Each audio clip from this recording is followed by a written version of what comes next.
Hello everybody and welcome back to my channel. I hope that you are having a wonderful day. If you're new here, my name is Neve and it would mean the world to me if you would stick around. Today's video is a Q&A. I'm a real YouTuber now. I've done a Q&A. Someone requested one in the comments of one of my videos. I can't remember which one, and I wasn't sure that I was going to do it because I didn't really think anyone would have anything to ask, but I put a poll on my different Instagram accounts and people did have some questions, so I'm gonna answer them. I'm quite excited actually. This feels like some sort of like initiation task. You have to do a Q&A to like graduate into true YouTube participation, and I'm excited. I have written the questions down in a notebook that I have here because I film my videos on my phone, so I can't like scroll through and look for them. There's not tons. I think there's just the right amount to have like a nice length video, so I'm just gonna start answering questions and I hope that you learn something new about me. So the first question is from @new.chrome.cov on Instagram, who is my best friend. And I think that if you don't follow him on Instagram, you should. He dances, hence the covers, and they're all fantastic, and he's very talented, and I think he deserves all the love and appreciation in the world. So if you're watching this and you like K-pop or you like dancing, go and follow him now. I'm watching you. Go pause the video and do it. I mean it. And he asked, how many books are too many books? And I think the answer is there are never too many books. Never.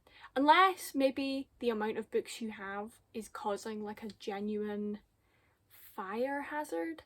But then my answer to that would be store your books better, not get less books. So I still think you can't have too many. All the books, all of them, unlimited amount of books are enough. I don't think there is a point at which it's too many, but maybe you disagree. If you disagree, let me know and tell me why. Unless your answer is fire hazard, in which it doesn't count because I've made that point. Sorry about it. The next question is from @Emma Haley, and she asked, what are my favourite childhood books? And I find this question suspiciously difficult to answer because I read a lot as a kid, like a lot, but I can't actually remember a lot of the books that I did read, with the exception of when I was like 5 or 6. I tore my way through so many of those like rainbow fairy books. If you grew up in the UK, you might have like a really vivid recollection of these books. There were like hundreds upon hundreds of them, like, and they were all basically the exact same, but the fairy had a different name, and I loved them. I like ate them up. I read so many of them. I owned so many of them. They were all like tiny, so I just like read and read and read my way through an ungodly amount of them, and they were so much fun for 5-year-old me. I loved them. What is quite funny about that is there's like a meme that if those were your favourite books as a kid, that you ended up queer, and they were, and I did, so maybe there's some truth to that. I don't know. I had a lot of fun at 5 years old reading them though. There you go. I hope that answered your question. Next question is from @AmyUkulele, and I'm again going to pause on answering to say that this person is perhaps one of the most talented songwriters I have ever encountered on the internet, and you should also follow them immediately right now on Instagram, and then go and listen to their EP on Spotify and anxiously await their next release, just like I am, because their lyricism is absolutely brilliant, and if they ever decided to write a musical, I would be the first person to buy a ticket, because oh my god, the way they write lyrics, insane. Like, I promise you, you will not be disappointed if you go right now to @AmyUkulele on Instagram and just like binge the content, because it's so good. But anyway, she asked my top 3 favourite musicals, and I'm very excited about this because you guys know I love falsettos, and that is number 1. My number 1 favourite musical is falsettos, but I had to think really hard about 2 and 3 because I was stuck between like 4 musicals for the top 3, and I really didn't know which one to kick out. But I've decided, as of right now, the list is number 1 falsettos, number 2 Company, number 3 Little Shop of Horrors. If you haven't listened to or watched any of these musicals, or you're unfamiliar with them, I'll give you a quick recap and tell you where I know that you can find a way to watch them. So Falsettos, it follows Marvin and his family, which is a very unconventional family, as they try to navigate living life out with the nuclear family mold in the 70s and 80s in New York, amongst a plethora of different challenges, and it's absolutely wonderful. The soundtrack, or shall I say the cast album, cannot believe I just said soundtrack. The cast album for the 2016 Broadway revival is on Spotify, and that has both acts, and there are also other cast albums for the two acts separately from the like 80s 90s Broadway run.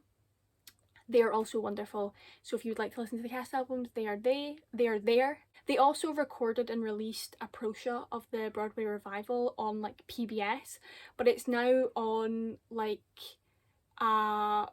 Broadway HD and things like that. I think it's not Broadway HD I'm thinking of. Is it Drama Online? I watched it on Drama Online.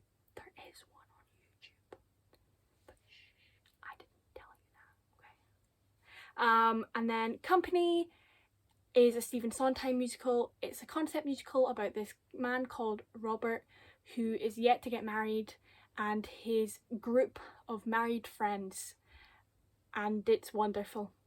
I love Stephen Sondheim. I love Company. There are a couple of pro shots of this. There's one of the 2006-07 Broadway revival starring Raul Esparza as Bobby. I don't know where you could watch that pro shot, but it's very good if you can find it.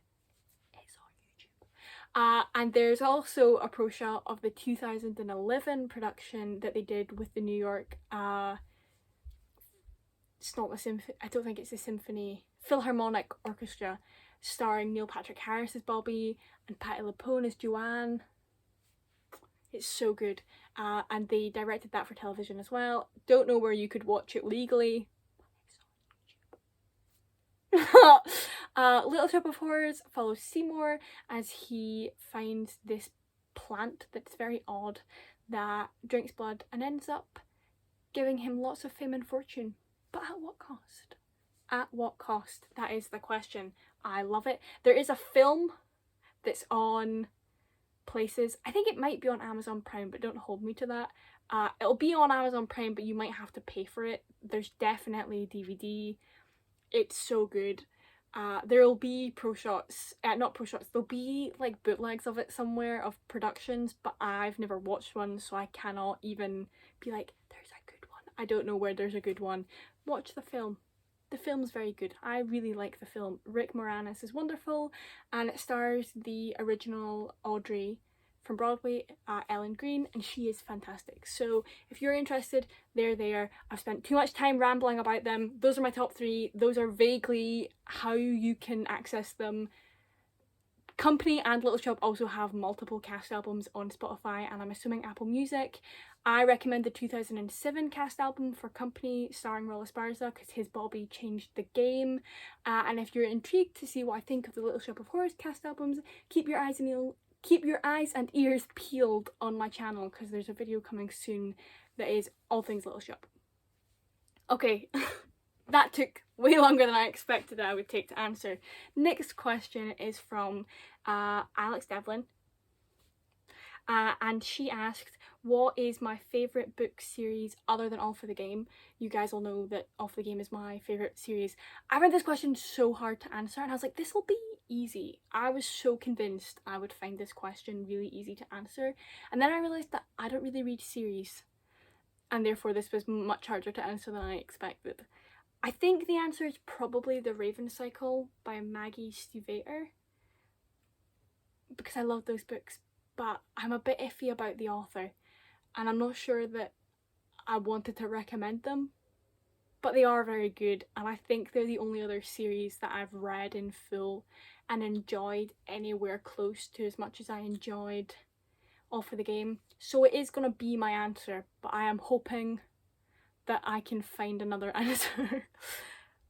But like, the characters in The Raven Cycle are wonderful, so if you are looking for like magical realism, bordering on fantasy. The Raven Cycle is probably a book series that you'll love because it's very character driven, it's very fun, very fantastical, but it's also has more depth than I was expecting, and I had so much fun reading them. I devoured them. So if that sounds interesting to you, then those exist, they are good, and you should read them. The next question is also from Alex, and they asked me which book I would really like to see as a film. I'm about to give you an absolute cop-out of an answer and say Aristotle and Dante, which is being adapted into a film. It's just a waiting game for when it comes out. But I'm waiting impatiently. I'm so desperate to see this film. I can't wait. It's being written, I really hope that I've gotten this right, but it's been written by Aich Alberto, who is lovely. The love that she has for the story and the sort of wonderful relationship that she seems to have grown with the author has really given me faith that it'll be a very faithful adaptation that I'm going to enjoy. So I'm just sitting now like waiting for it to come so I can enjoy it. Other than that, I'm not sure. There are a couple of books that I've read and been like, maybe I'd like to see this as films, but most movie adaptations of books that I really like were slightly disappointing, so I'm always hesitant to put the energy out that I want one in case I really deeply regret it. So I'm not actually sure. So for now I'm going to cheat and say Aristotle and Dante. Sorry about that. Next question is from that_bratty_b, and they asked what are my favourite quotes, either from books or movies, etc. And I have a couple of answers. My first one is from Aristotle and Dante, and the quote is, "Maybe we just lived between hurting and healing." I don't know why, I just think it's wonderful. There's something about it that's like accurate.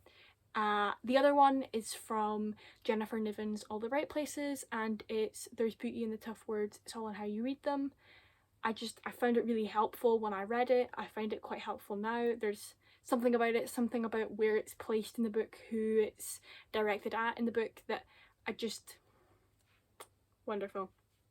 I don't know that I can think of any more. There will be movie ones that, I mean, the entirety of The Boys in the Band is so quotable, but not for any like really influential reasons. Like my two favourite Boys in the Band quotes are, "What do you do for $20? I do my best," and "You've been playing footsie with the penguin all night."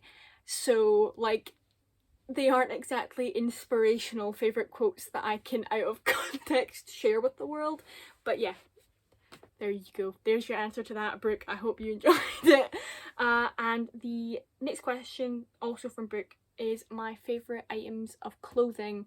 I'm assuming that I own, so I have brought two. The first one are these red, like, wide-legged, I would almost say they're like flared slightly. I love these trousers. They have pockets down the side.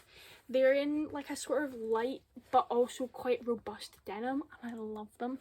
And I also think they sit really nicely on my waist. They are slightly big at the waist. I do have to wear them with a belt, but the place they sort of naturally sit on my waist, if I hold them in the right place with the belt, I find really flattering. I think they make me look really tall.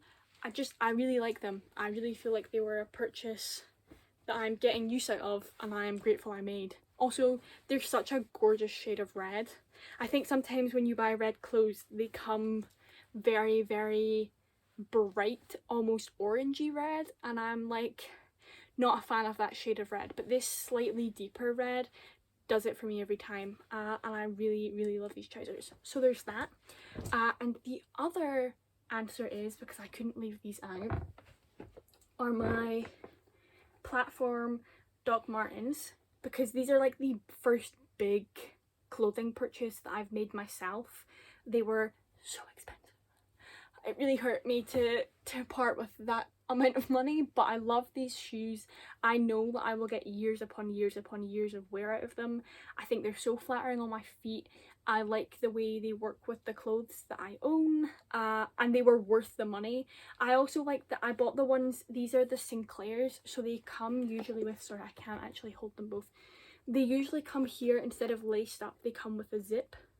And I'm not 100% sure currently where the zip is, which is perhaps dangerous, but you can take the zip out, which sort of grants you two different pairs of boots, because I can lace these up and make them quite tight on my feet and just look like platform docs. But then with the zip on, I feel like they look quite funky and they're a little bit bulkier, a little bit more interesting, and I found it really fun because I was at first when I bought these going between these and the Jadens, which are just like the normal sort of lace up ones, and I'm really glad I bought these ones now, knowing that you can take the zip off and have equivalently like just the lace up ones as well. It was a smart purchase, and it's a purchase that I am very glad I made. So there you go, those are my two favourite articles of clothing that I own. Last question is from Amy_spams, the legend herself, and she asked, who do you look up to most in the theatre or just in general? I have a couple of answers for this. In general, the answer is and always has been my mum. I think she is one of the best human beings I've ever had the pleasure of meeting or knowing. Not just because she's my mum, I just genuinely think that that's true, and I have for my entire life aspired to be just like her, and that's not changed as I've gotten older. I just think she's wonderful, and I think I would be lucky to be like her when I grew up. So there you go, there's your really cheesy answer. And then in terms of theatre specifically, the first person who came to my mind is George Salazar, because I think not only is he insanely talented, but the way he speaks about the work he's done and the people he's worked with is so inspirational, because he speaks with so much gratitude and respect and like just I don't know what other word I'm looking for, but the way he speaks about the work that he's done, and specifically the sort of long-time collaboration between him and Joe Iconis and the Joe Iconis family, has always been really fascinating and inspirational to me, because there's such deep respect and like loyalty there, and I think that that's not something you always get to see in this industry.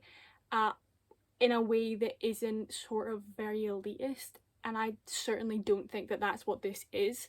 And I just have so much respect for being like, no, do you know what, I am going to work with this man because I believe in what he has to say, and he believes in me, and I believe in what we can make together, and whilst also speaking about it in such an egoless, humble way. I just have so much respect for that, and also just he's very vocal about the world that we live in a way that really inspires me to make sure I'm aware of the environment around me, and that I am actively doing what I can to be a positive influence and make actual conscious decisions to be better and leave the world better than I found it. And I think that it's always good to have people that you look up to that do inspire that in you, as well as being someone you look up to for their talent, etc. So yeah, George Salazar is my answer for the theatre specific part of that question. I hope that satisfied you, and I'm sorry that I rambled. Those are all the questions that I was asked. I hope that you enjoyed today's video. I hope that you learned something new. And if you have any more questions that you would like me to answer, that you have been inspired by this video, feel free to leave them in the comments and I will answer there. That sounds like something I'd have a lot of fun doing. And yeah, tell me your favourite childhood book. Tell me your favourite book series, since I obviously don't read enough of them. Maybe I'll get some good recommendations out of that. I hope that you've had a lovely day. I hope that you've enjoyed this video, and I'll see you next week. Bye!